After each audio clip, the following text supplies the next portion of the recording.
Le Covid-19 fait partie de la grande famille des coronavirus. Il s'agit de virus pathogènes qui entraînent chez l'humain différentes maladies allant de rhume classique jusqu'à des infections pulmonaires beaucoup plus graves, provoquant par exemple des syndromes respiratoires aigus sévères. En cette période critique d'urgence sanitaire, le docteur Assiseka Alain Roland, médecin des gens de mer, après avoir ressorti les points essentiels du Covid-19, a prodigué des conseils afin de mieux appréhender cette maladie. Alors, le coronavirus est une infection respiratoire due au virus qui est le Covid-19.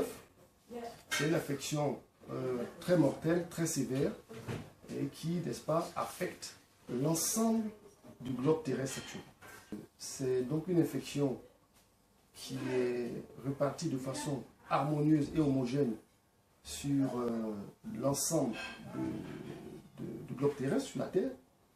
Il n'y a personne qui est épargné en termes d'espèces, de races et de couches sociales.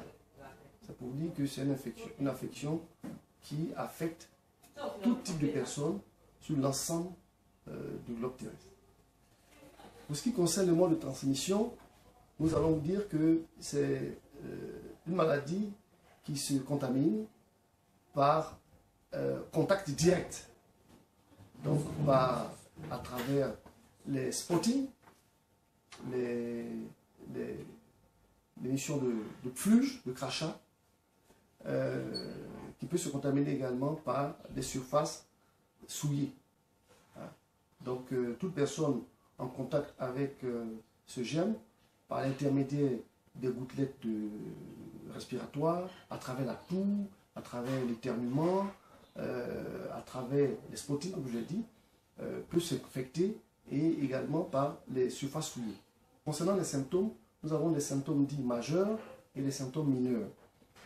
Mais généralement, c'est des symptômes de grippe, à savoir la fièvre, des courbatures, une toux, des douleurs au niveau de la gorge et des difficultés respiratoires.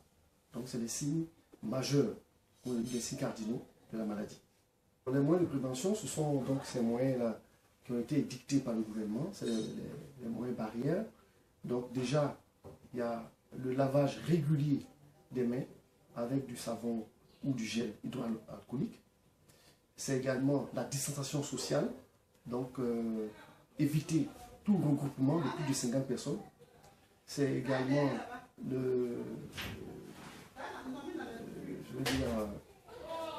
lavage des mains, mais surtout le port des masques. Le port des masques qui doit être donc permanent. Le portage permanent des masques. Et puis également, pour ce qui est donc des vêtements, de les laisser souvent au soleil sur une période de au moins 2 jours. Bon, ça, c'est pas validé. Voilà. Donc, voilà un peu les principaux mesures de prévention.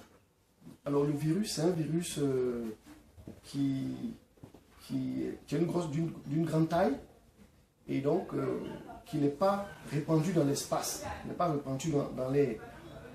Et donc, la distance minimale de sécurité, qu'on peut le dire, qui évite à votre voisin, que je peux le dire, d'être en contact avec le virus, c'est bien les 1 mètre.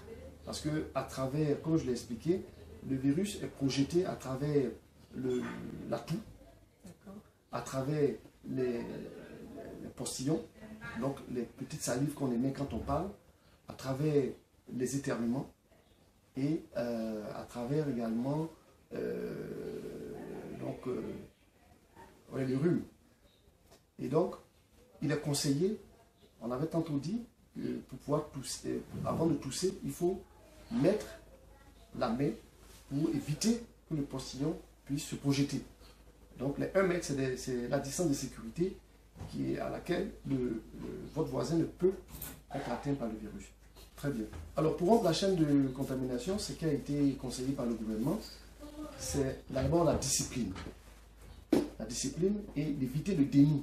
Alors le déni, c'est de régner, de dire que cette maladie n'existe pas. Elle est bel et bien réelle, elle fait des dégâts. Vous voyez un peu les conséquences que nous avons. Nous avons aujourd'hui près de 900 personnes contaminées, avec un lourd bilan de près de 13 morts. Donc c'est une maladie qui est vraiment réelle.